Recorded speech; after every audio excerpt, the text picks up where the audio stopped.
Hello student, आज हम पढ़ेंगे चैप्टर नंबर 5 सोशल साइंस का और इसका नाम है डेमोक्रेसी। और आज जो हमारा टॉपिक है वो है essential condition for success of democracy. Democracy को सक्सेस करने के लिए कौन कौन से कंडीशन हैं वो ज़रूरी हैं, उसके बारे में आज हम इस टॉपिक के अंदर पढ़ेंगे। Any system of government can be successfully only in favourable condition. Government का कोई भी सिस्टम तभी सक्सेसफुल हो सकता है जब फेवरेबल कंडीशन हो। If the condition are unfavourable, अगर कंडीशन अनफेवरेबल होती हैं दैन इट डिक्लाइंस, और वो ख़त्म हो जाता है। The same is all true in democratic government system, और यही सब चीज़ जो है वो डेमोक्रेटिक गवर्नमेंट सिस्टम के लिए भी ट्रू है। After the first world war के बाद democracy was establish in several states. कई स्टेट्स के अंदर, बहुत सारे स्टेट्स के अंदर यूरोप के, वहाँ पे डेमोक्रेसी आई, but due to lack of favourable condition, लेकिन फेवरेबल कंडीशन की कमी की वजह से this democratic system of government become failure, और ये जो डेमोक्रेटिक सिस्टम था गवर्नमेंट का वो फेल हो गया। And it was replace by several dictators, और इसको रिप्लेस कर दिया गया सेवरल डिक्टेटर्स के through. At present Asia, Africa, Latin America continent also, और आज अगर हम देखते हैं Asia, Africa, Latin America continent भी डेमोक्रेटिक फॉर्म ऑफ गवर्नमेंट वहाँ से भी डिक्लाइन हो गया है कई कंट्रीज़ के अंदर, due to lack of conditions, क्योंकि कंडीशंस नहीं थे वहाँ पे, ऐसे नई सर्कमस्टेंसेस थी जो कि रिक्वायर्ड थी एक सक्सेसफुल डेमोक्रेसी के लिए ओवर देयर वहाँ पर। तो नहीं, वहाँ पे सही प्रकार के सर्कमस्टेंसेस नहीं मिले, या सही सही कंडीशंस नहीं थी, फेवरेबल कंडीशंस नहीं थी, जिसकी वजह से जो डेमोक्रेसी इन कंट्रीज़ के अंदर आई थी और उसके बाद वहाँ से डेमोक्रेसी चली गई। The scholars believe that the following condition can prove to be helpful in successful working of democracy। और जो स्कॉलर्स हैं वो ऐसा मानते हैं कि ये कुछ कंडीशंस हैं, ये मदद करती हैं डेमोक्रेसी को सक्सेसफुल बनाने में या सक्सेसफुल काम करने में। फर्स्ट है पीस एंड सिस्टम। सबसे पहली जो कंडीशन है कि शांति और व्यवस्था। It is important for success for democracy that internal condition of country should be normal. और डेमोक्रेसी की सक्सेस के लिए ज़रूरी है कि जो इंटरनल कंडीशन है कंट्री की वो नॉर्मल होनी चाहिए। And the fear of war, या वॉर का खतरा या वॉर का डर, और एक्सटर्नल इन्वेशन शुड नॉट एग्जिस्ट, और बाहरी आक्रमण का जो खतरा है वो नहीं होना चाहिए। In such condition decentralisation of power remain intact, और ऐसी कंडीशन के अंदर जो पावर का डिसेंट्रलाइजेशन है remain intact, and people can utilise their freedom, और जो पावर है डिसेंट्रलाइजेशन का वो वैसा ही रहता है, और साथ में वहाँ जो लोग हैं वो अपने फ्रीडम को यूटिलाइज कर सकते हैं, उसको यूज़ कर सकते हैं। But if movement which challenge is stability and system, मतलब जहाँ पर कंडीशन सही है, डिसेंट्रलाइजेशन ऑफ पावर है, वहाँ लोग शांति से रह रहे हैं, अपनी आज़ादी को यूटिलाइज कर रहे हैं।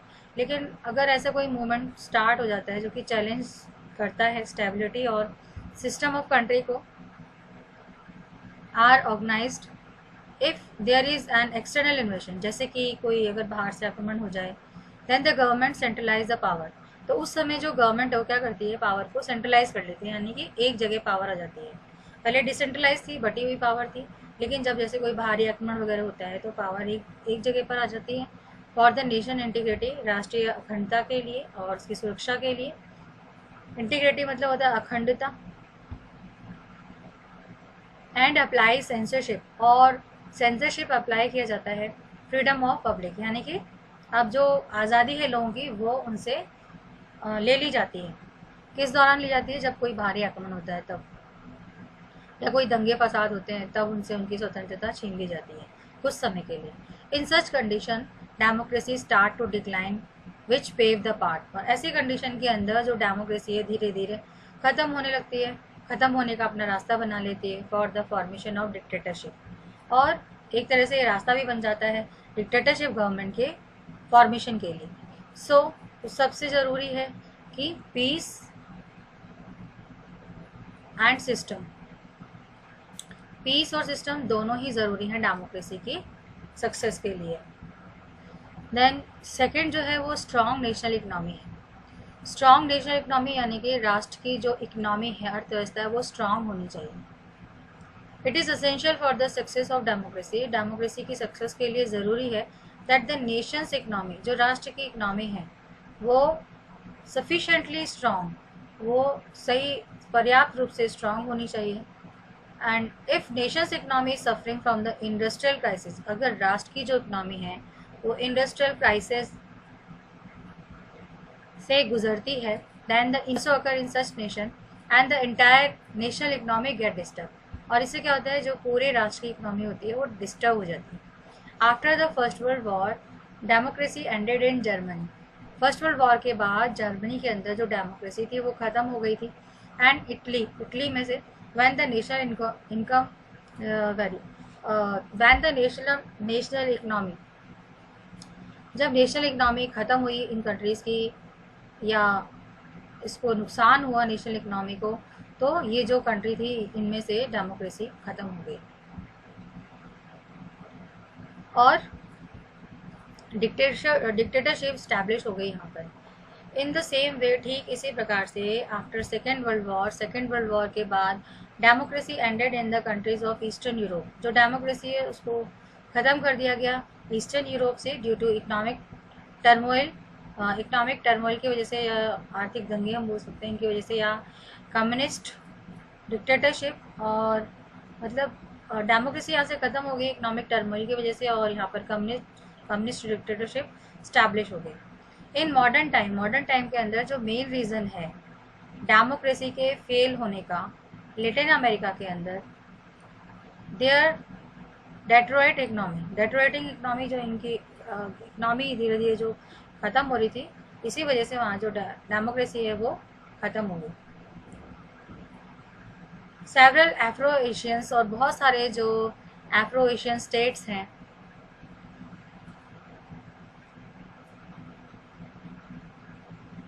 Are also suffering from similar crisis, और ये भी सेम क्राइसिस से ही सफ़र कर रहे थे। तो ये बताया कि अगर हम चाहते हैं डेमोक्रेसी बनी रहे, डेमोक्रेसी के सक्सेस के लिए ज़रूरी है कि हमारे राष्ट्र की जो इकोनॉमी है वो स्ट्रॉन्ग रहे। दैन इसके बाद establishment of economic equality. Economic equality का इस्टेब्लिशमेंट ये ज़रूरी है for the successful running of democracy, only the strong economy.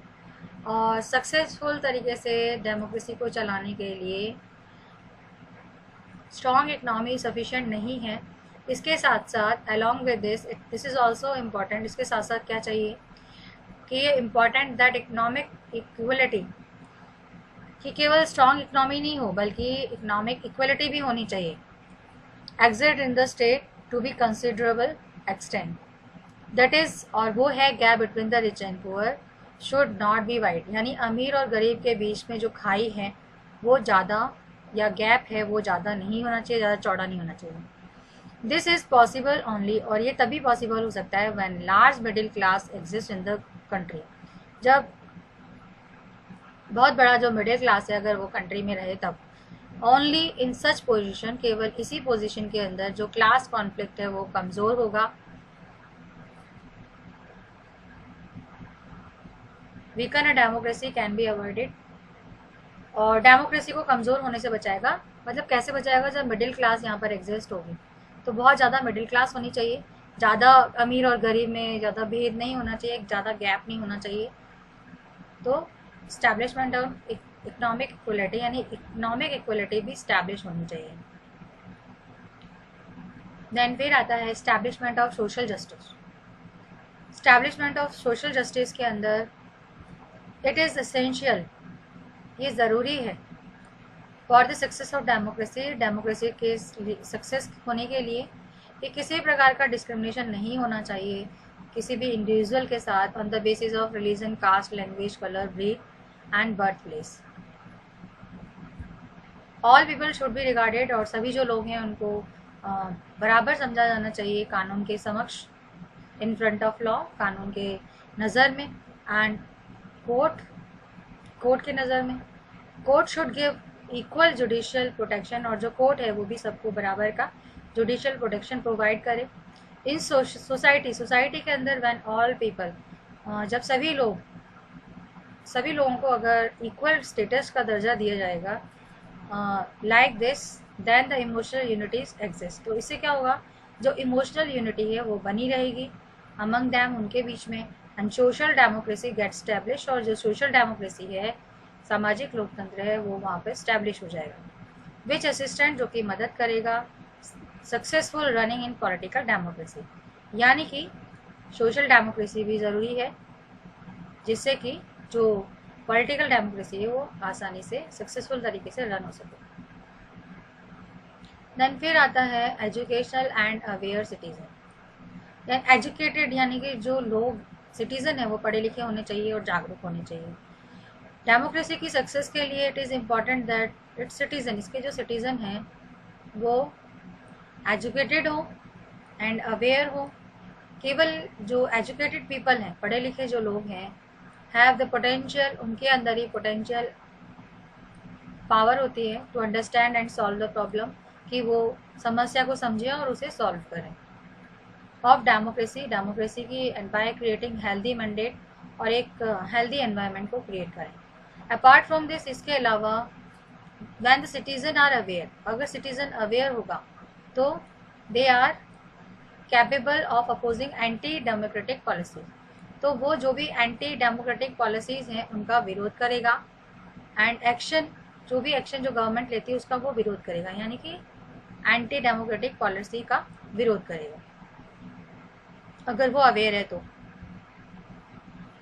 तो ये हो गया कि सिटीजन अवेयर भी होना चाहिए और साथ में एजुकेटेड भी होना चाहिए। देन उसके बाद आता है 6th, building public mandates. Public mandates को बनाना किसी भी डेमोक्रेसी के सक्सेस के लिए ज़रूरी है कि freedom of sources of building public mandates की जो भी सोर्सेज हैं पब्लिक मैंडेट्स को बनाने के लिए इम्पॉर्टेंट है। पब्लिक मैंडेट से मतलब होता है जो पब्लिक की राय है, इसको बनाए रखना चाहिए। और दिस मीन्स दैट, और इसके अंदर कौन कौन आते हैं, जैसे कि press, literature, radio, cinema, television etcetera should not have government control, इन पर गवर्नमेंट का कंट्रोल नहीं होना चाहिए। And freedom should be provide to organise meeting, और इनको फ्रीडम होनी चाहिए कि वो मीटिंग को ऑर्गेनाइज कर सकें एंड फॉर्म, और साथ में ऑर्गेनाइजेशंस बना सकें। तो जो मीडिया वगैरह है इनको छूट होनी चाहिए। When the sources of forming public mandate, और जो भी सोर्सेज हैं जो कि पब्लिक मैंडेट बनाने का काम करते हैं, आर प्रोवाइड फ्रीडम, इनको आज़ादी मिलनी चाहिए। Only then the citizen are successful, और तभी जो सिटीजन है वो सक्सेसफुल हो पाएंगे एंटी डेमोक्रेटिक पॉलिसीज़ का विरोध करने में।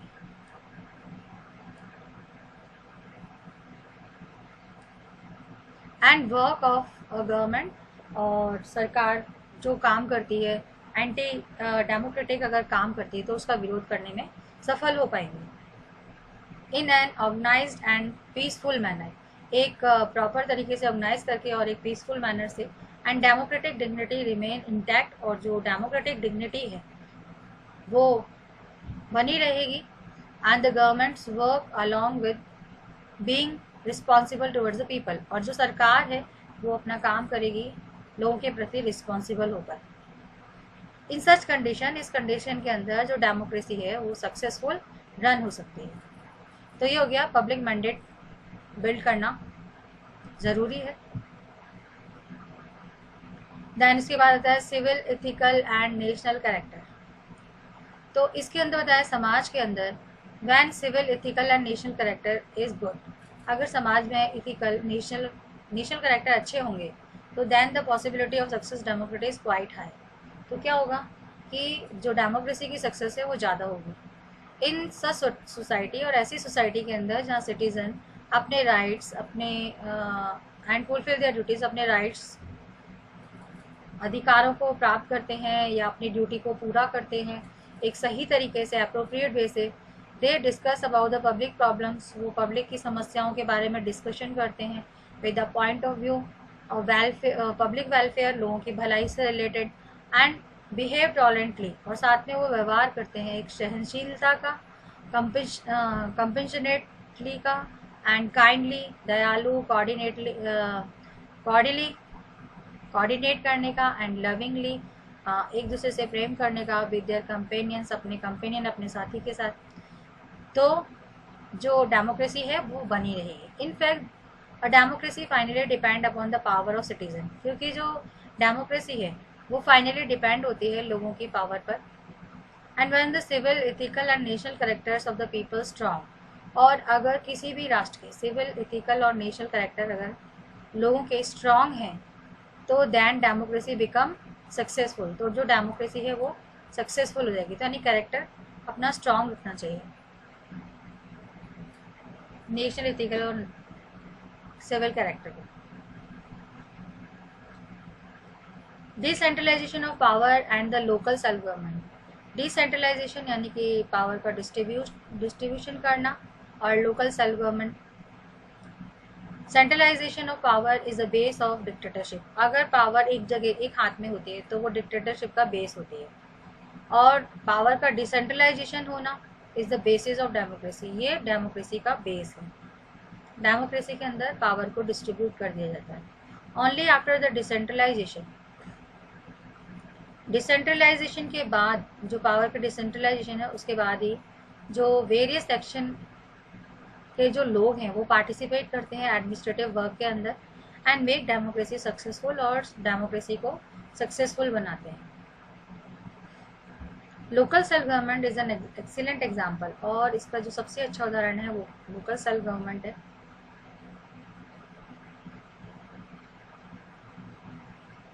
डेमोक्रेसी का थ्रू लोकल सेल्फ गवर्नमेंट के through a common man participate eagerly in administrative work, और लोकल सेल्फ गवर्नमेंट के थ्रू ही जो कॉमन मैन है, आम आदमी है, वो एडमिनिस्ट्रेटिव वर्क के अंदर पार्टिसिपेट कर सकता है। ही गेट एजुकेटेड अबाउट सिटीजनशिप, और उसको एजुकेशन मिलती है सिटीजनशिप के बारे में इन द राइट वे, सही तरीके से। एंड ओनली देन ही गेट नॉलेज, और तभी वो नॉलेज प्राप्त करता है अबाउट द डेमोक्रेटिक सिस्टम के बारे में। तो डिस्ट्रीब्यूशन ऑफ पावर ज़रूरी है। देन उसके बाद आता है freedom to citizen. Freedom to citizen के अंदर democracy follows the principle of limited rule, जो डेमोक्रेसी है वो लिमिटेड रूल के सिद्धांत को फॉलो करती है, जिसका मतलब होता है which means that the constitution should provide fundamental right. जो कॉन्स्टिट्यूशन है उसने फंडामेंटल राइट प्रोवाइड किए हैं सिटीजन को, and arrangement should be made for the protection of these right, और ऐसा अरेंजमेंट भी क्या है कि इन राइट्स को प्रोटेक्शन मिल सके। Freedom to citizens means that the citizen should get free from expressing their opinion. नागरिक को आज़ादी का मतलब ये हुआ कि ये हर व्यक्ति, हर जो नागरिक है कंट्री का, उसको अपने विचार व्यक्त करने की आज़ादी होनी चाहिए, यूनियन बनाने की आज़ादी होनी चाहिए, मीटिंग ऑर्गेनाइज कर सकता है, एंड परफॉर्म पीसफुल प्रोटेस्ट, और शांतिपूर्वक तरीके से विरोध करने की स्वतंत्रता होती है। Fundamental rights signifies that the citizen should have rights peaceful opposition, और फंडामेंटल राइट्स के अंदर ये बताया गया है कि ये शो करते हैं कि जो सिटीज़न है उसके पास ये अधिकार है कि वो शांतिपूर्वक तरीके से जो भी पॉलिसीज़ हैं गवर्नमेंट की और डिसीजन की, उनका वो विरोध कर सकता है, which they believe to be against the democracy, जिसको वो डेमोक्रेसी के अगेंस्ट में मानते हैं, एंड द पब्लिक वेलफेयर, और लोगों की भलाई के अगेंस्ट में मानते हैं, तो वो शांतिपूर्वक तरीके से उसका विरोध कर सकते हैं।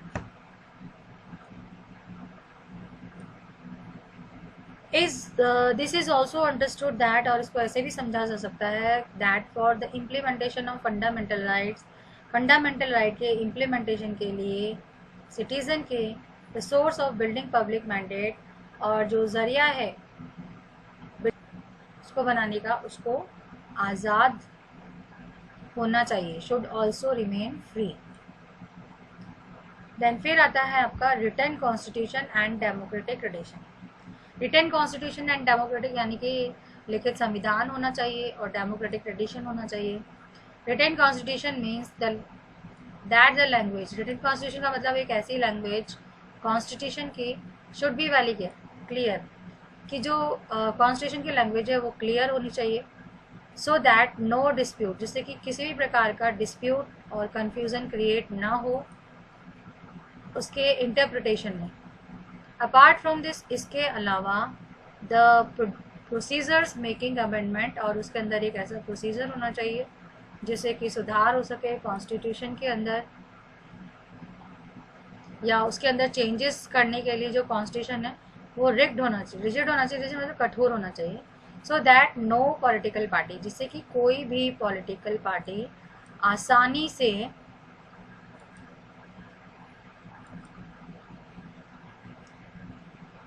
अमेंडमेंट नहीं कर सके कॉन्स्टिट्यूशन के अंदर बाय टेकिंग बेनिफिट उठाने के लिए of its majority and change a democratic government, और डेमोक्रेटिक गवर्नमेंट को वो नहीं बदल सके डिक्टेटरशिप गवर्नमेंट के अंदर। तो यानी अमेंडमेंट हो वो ठीक है, लेकिन इसको इतना कठोर बनाना चाहिए कि कोई भी पॉलिटिकल पार्टी इसे आसानी से चेंज नहीं कर सके, जैसे कि हिटलर ने जर्मनी में किया था। हिटलर भी डेमोक्रेसी के थ्रू ही आया था, लेकिन बाद में इसने कॉन्स्टिट्यूशन को चेंज कर दिया और वो वहाँ का डिक्टेटर बन गया। The intention of the conduct of democratic tradition, और जो इंटेंशन है डेमोक्रेटिक ट्रेडिशन का, is concern to those rules and regulations whose descriptions are not written. तो जो भी ट्रेडिशन है डेमोक्रेटिक का, ये इसको कंसर्न किया जाता है, उसमें ऐसे रूल्स एंड रेगुलेशंस आते हैं जो कि जिनको कि डिस्क्राइब किया गया है, या जिनका डिस्क्रिप्शन आर नॉट रिटन, या जिनको लिखा नहीं गया, जिनका डिस्क्रिप्शन कॉन्स्टिट्यूशन के अंदर, और एनी वेयर डेमोक्रेटिक प्रोसीजर, और कहीं भी डेमोक्रेटिक प्रोसीजर के अंदर the process and it acquire the acceptance of all parties. तो यानी कि अगर कहीं पर भी कोई भी रूल एंड रेगुलेशन नहीं लिखा हुआ है, और अगर तो इसके लिए क्या चाहिए होता है कि सारी जितनी भी पॉलिटिकल पार्टीज़ हैं वो उसको एक्सेप्ट कर लें, उसको मान लें, तब उसको माना जाएगा, अदरवाइज नहीं। देन फिर आता है आपका 11 इंडिपेंडेंट एंड पावरफुल जुडिशरी, यानी कि जो जुडिशरी है वो आज़ाद होनी चाहिए, इसके ऊपर किसी का कंट्रोल नहीं होना चाहिए, दूसरा पावरफुल होनी चाहिए। Constitution is the base of, जो कॉन्स्टिट्यूशन है वो बेस है डेमोक्रेटिक गवर्नमेंट का, क्योंकि संविधान को बेस माना गया है डेमोक्रेटिक गवर्नमेंट में। दैट इज़ इन डेमोक्रेसी के अंदर government does not have autocratic power. जो डेमोक्रेसी है उसके पास ऑटोक्रेटिक पावर नहीं होती, rather than it work according to the constitutional dignity, यानी गवर्नमेंट अपनी मर्जी से कोई काम नहीं कर सकती। ऑटोक्रेटिक मतलब अपनी मर्जी, अपनी इच्छा के अनुसार, उसकी अपनी पावर नहीं होती इसमें, बल्कि वो काम करती है अकॉर्डिंग टू कॉन्स्टिट्यूशनल डिग्निटी, जैसे कॉन्स्टिट्यूशन में दिया गया उसके अकॉर्डिंग वो काम करती है, जो लिमिटेशन दिए गए वो उसके लिए लिमिटेशन मानने होते हैं। And for the success of democracy, और डेमोक्रेसी की सक्सेस के लिए ये ज़रूरी है कि इस्टेब्लिश की जाए पावरफुल इंडिपेंडेंट जुडिशरी, जिससे कि because such form of judiciary, क्योंकि इस प्रकार की जो जुडिशरी है वो लेजिस्लेचर को रोक सकेगी टू ब्रेक द लॉ, कि लेजिस्लेचर है वो कानून को न तोड़े, and become tyrannical and declares unconstitutional law, और वो ट्रिनिकल और डिक्लेयर करे अनकॉन्स्टिट्यूशनल लॉ को form by the legislature as invalid, कि भाई जो भी लेजिस्लेचर ने कानून बनाया है वो अनकॉन्स्टिट्यूशनल है, और उसको वो इनवैलिड मतलब कि वो उसको वैलिड ही ना करे, उसको मान्य ना करे। Such judiciary also protect the fundamental right, और इस प्रकार की जो जुडिशरी है वो फंडामेंटल राइट्स को प्रोटेक्ट करने का काम करेगी सिटीजन के।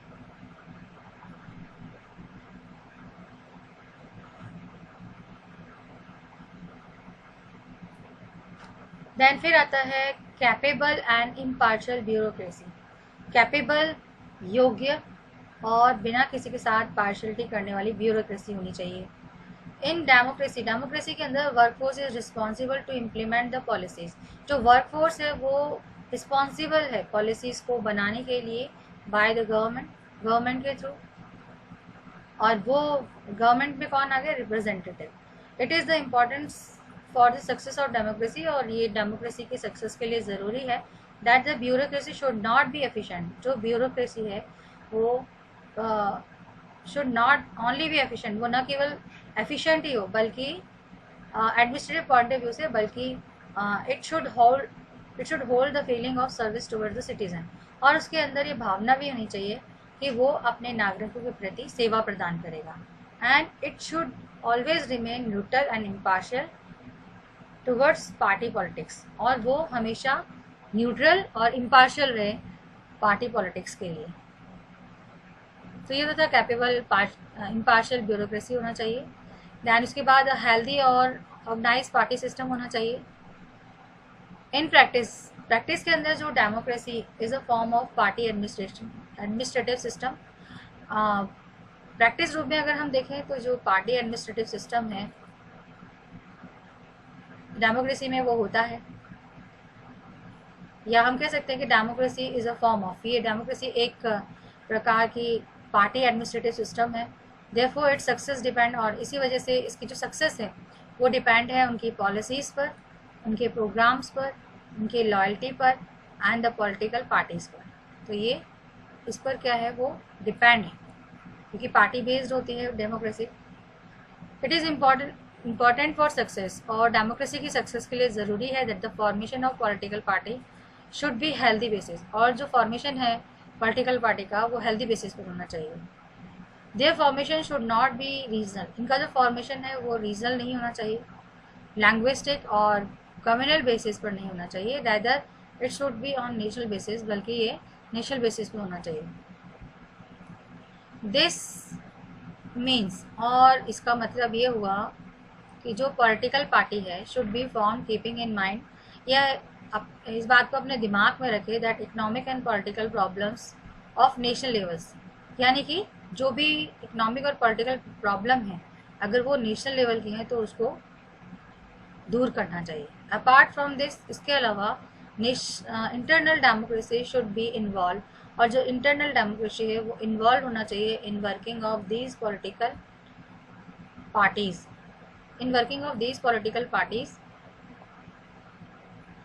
और इसके अलावा इंटरनल इलेक्शंस होने चाहिए पार्टीज़ के अंदर रेगुलर इंटरवल पे, and they should not appoint indiscipline and opportunistic, और उनको ऐसे व्यक्ति को अपॉइंट नहीं करना चाहिए जो कि इनडिसिप्लिन हो और साथ में मौका परस्त हो, अपॉर्चुनिटिस्टिक हो एज देयर मेंबर, अपने मेंबर के रूप में। तो ये पॉलिटिकल पार्टी के बारे में बताया कि पॉलिटिकल पार्टी जो है वो हेल्दी होनी चाहिए और वेल ऑर्गेनाइज्ड होनी चाहिए। देन उसके बाद आता है capable and loyal statesman. For the success of democracy की सक्सेस के लिए प्रेजेंस ऑफ कैपेबल और इंटेलिजेंट पॉलिटिशियंस का होना ज़रूरी है, जो कि वफादार हो डेमोक्रेसी के प्रति। ओनली सच पॉलिटिशियन, केवल ऐसे ही जो पॉलिटिशियंस हैं वो कैपेबल होते हैं, पीसफुल एंड डेमोक्रेटिक सॉल्यूशन कर सकते हैं नेशनल प्रॉब्लम्स का। If the politician are corrupt, अगर मान लीजिए पॉलिटिशियन करप्ट हो, अपॉर्चुनिस्टिक और फॉल्स प्रॉमिस करने वाला हो, यानी कि झूठे वादे करने वाला हो, लालची हो, सत्ता का लालची हो, पावर का लालची हो, and provide elect profit to their supporters, और जो उनके सपोर्टर्स हैं उनको वो इलीगल तरीके से प्रॉफिट पहुंचाने का काम करे, and provoke the despicable feelings of public, और भड़काऊ जो भावनाएं हैं लोगों के अंदर भरने का काम करे। Then they transform a democracy into a crowd of public. तो ये जो लोग हैं वो क्या करते हैं, डेमोक्रेसी को एक क्राउड के रूप में, लोगों की भीड़ के रूप में उसको ट्रांसफॉर्म कर देते हैं डेमोक्रेसी को। क्राइसिस ऑफ लीडरशिप, और जो क्राइसिस है leadership emerge in front of nation, यानी कि एक अच्छे नेता की जो कमी पाई जाती है राष्ट्र के आगे, राष्ट्र के समक्ष, and common people discontinue to trust the politician. अगर कोई अच्छा नेता नहीं आता है, सामने नहीं आता है, और अगर अच्छे नेता की कमी हो जाती है तो जो लोग हैं उनका विश्वास पॉलिटिशियन पे से हट जाता है। देन उसके बाद है national scheme of welfare. In developing countries, it is most important for success democracy that such national policy should be formed. ऐसी नेशनल पॉलिसीज बनानी चाहिए जो कि एक तरफ तो बेनिफिशियल पहुंचाए एग्रीकल्चर को, इंडस्ट्रीज को, and help in increasing national income, और नेशनल इनकम को बढ़ाने का काम करें, वहीं दूसरी तरफ they should also help in raising the life standard, या हम कह सकते हैं कि वो लिविंग स्टैंडर्ड है जो लेबर क्लास का, उसको भी बढ़ाने का काम करे। लेबर क्लास या वीकर सेक्शन का समाज में उसको बढ़ाने का काम करे। तो नेशनल स्कीम ऐसी होनी चाहिए जो सब लोगों की भलाई से रिलेटेड हो। एंड लास्ट जो आपका है national consent on important issue. National consents के अंदर इन्होंने क्या बताया कि consents for the success of democracy, democracy की सक्सेस के लिए ये ज़रूरी है कि there should be consent among the majority, majority पर कंसल्ट किया जाए, and minority population of the society as well as, majority के साथ साथ माइनॉरिटी पॉपुलेशन पर भी ध्यान दिया जाना चाहिए among all the political parties, सभी पॉलिटिकल पार्टीज के through on the important issue को लेकर। And there should be such a position, एक ऐसी पोजिशन होनी चाहिए that the other political party and social sections, जिससे कि जो दूसरी पॉलिटिकल पार्टी है या जो सोशल सेक्शंस हैं, have not objections on any political party, वो किसी प्रकार का ऑब्जेक्शन नहीं करें किसी भी पॉलिटिकल पार्टी पर कमिंग इनटू पावर, पावर में आने से। एंड नो अननेसेसरी टेंशन, और नहीं किस बिना बात की जो टेंशन है या सस्पिशियस है वो इन लोगों के बीच में क्रिएट हो, टेक प्लेस अमंग दैम। तो कोई भी काम किया जाए जो इम्पोर्टेंट इशू को लेकर नेशनल कंसेंट को लेना ज़रूरी है और इसमें सबको शामिल करना ज़रूरी है समाज के अंदर। तो ये था आपका पूरा चैप्टर। तो ये कुछ सक्सेस होने के जो तरीके बताए थे, इसमें national consent on important issue है, national schemes of welfare, public welfare, capable and loyal statements, and healthy and well organised party system, capable and impartial bureaucracy, and independent and powerful judiciary, written constitution and democratic traditions, freedom to citizens, decentralization of power and local self-government, civil, ethical and national characters, building public mandates, educate and aware citizen, establishment of social justice, establishment of economic equality, strong national economy and peace and power system। ये सारे conditions हैं जो कि democracy को successful बनाने में अपना योगदान देते हैं। तो ये आपका चैप्टर ख़त्म होता है। Okay bye, have a nice day.